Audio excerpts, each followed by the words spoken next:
qu'à votre service, vous avez un téléphone de type pareil. Donc vous disiez quand vous branchez, le téléphone reste allumé. Mais quand vous enlevez le chargeur, le téléphone ne s'allume pas. Donc je venais vous dire que quand il s'agit de situations pareilles, si votre téléphone n'a pas un problème au niveau du connecteur de batterie, il doit y avoir un problème au niveau de la batterie ou dans les cas contraires, le circuit intégré, le circuit de charge ou chargeur intégré. Donc le circuit de charge peut avoir un problème. Parce que vous-même, vous venez de me dire que le téléphone avait l'habitude de charger seul. Donc nous allons ouvrir et je vais vous montrer c'est quoi qui est gâté dans le téléphone. Observez ici avec moi. Donc si nous ouvrons le téléphone mobile, nous avons un truc de type pareil. Le problème c'est celui-là, ou bien celui-là.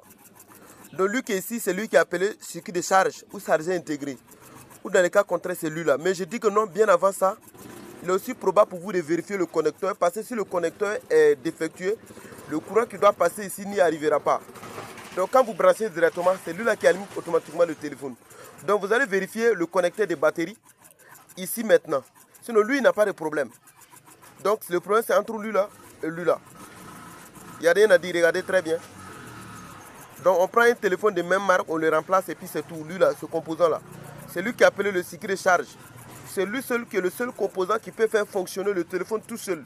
Parce que au lieu que le téléphone et le courant soit réduit, lui il laisse passer automatiquement.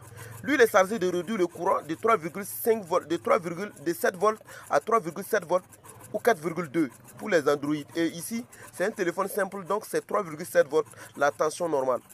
Donc quand vous enlevez le chargeur, il n'y a plus de courant. Sinon quand vous branchez, même si vous voulez vous enlever la batterie, vous branchez, le téléphone va rester allumé.